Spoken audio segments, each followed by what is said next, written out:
And then from there, what you do is you start researching the market. Okay. So maybe you've got a list of 5 different ideas. These are 5 different things that I could offer with my drone, but I'm not certain if I can make it as a good, viable business in my area of the world.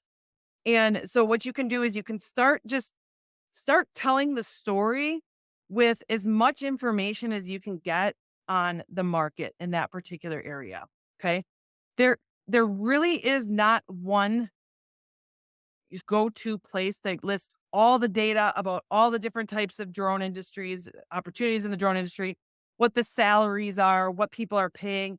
That really doesn't exist. If you look in the United States, we've got the Bureau of Labor Statistics, doesn't really get down into the nitty-gritty detail. There'll be some information you can find out about the technology sector, the aviation sector. So you can use that information as high level just to show the where the market is. You can look at things like go onto Google Trends and type in some of the different ideas that you have for your drone business.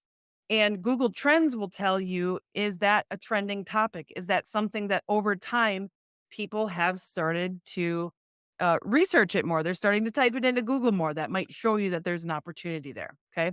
The other thing that you can do is you can go on job boards and like Indeed, LinkedIn, things like that, and see what types of jobs there are. It doesn't mean that you're going to apply for that job.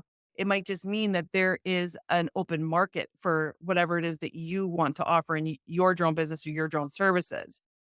So you can look at those types of websites. You can look up competitors in your area. Just type in to Google, just type in the area in which you want to get into the drone industry, type that into Google and then type in near me. And it will bring up all of the different types of companies that you have in your part of the world. Okay. So I'm going to give you a really good example. I was doing this just locally. I'm in Phoenix, Arizona in the US. And I was just looking around and because I research all this stuff all the time, I get fed a lot of like or Facebook ads and LinkedIn ads and all this kind of stuff. And I found a company out here in Arizona that what they will do is they will use their drone. So if you go out hunting, and because it's the desert here, so if you go out hunting and you have a kill and you can't find your animal, you can hire this drone company and they will go out and find the animal for you. So some people have hunting dogs. This company, what they do is they offer up that drone service. Okay. So that's what they do. That's what they focus on. They know it well. They know the land very well. It's easier to do. It's an easy industry to break into here. There's a lot of hunters here. There's a lot of outdoors people here. So that is one thing that they have really found a good need for in Arizona. Are there competitors? Probably not. When you're getting into something that is new, there might not be a competitor. Okay. There might not be somebody else doing the same business as you. Okay. When I started Educators Who Drone, there's not any other organization out there that's supporting teachers. There's a lot of organizations out there that are supporting students, developing curriculum, running boot camps for kids, running all sorts of activities for Boy Scouts and Girl Scouts and things like that. But nobody's supporting the teachers. Okay. And so what I did is I just started putting content out there. I started talking to people in my network. I'm a pilot. So I started talking to pilots saying, hey, would you help with this? Do you think this is a good idea? Do you think there's a need for this? And a lot of people got on board with it. Okay. So when you're looking up, my point here is that when you're looking up a competitor, just because it doesn't exist doesn't mean there's not a need for it yet.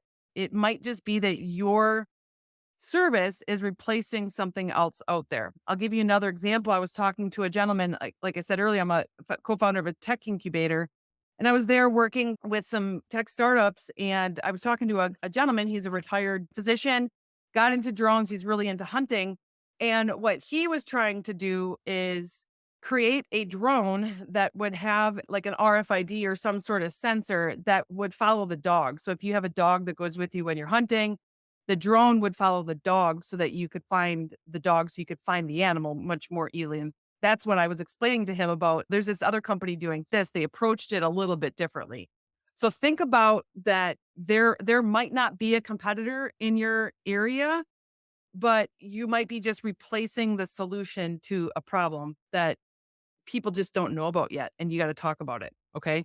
So don't keep this that there's nobody doing this, there's no market for it. That's not true. It just means you gotta figure out a way the way to talk about it. So you can look up competitors. You can also look up people doing the same type of thing, but maybe they're just not in your same part of the world. So they're probably not a competitor because the reality of me hiring somebody from the other side of the world to come over here to do a drone job is probably pretty low. I'm going to try to find somebody more locally, right?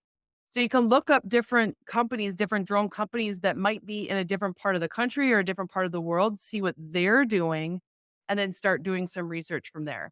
Same thing here is start a Google spreadsheet, start a Google Doc, and start keeping these links, keep links to their websites, their contact information, and really just start trying to put together this story of what the market might look like for you.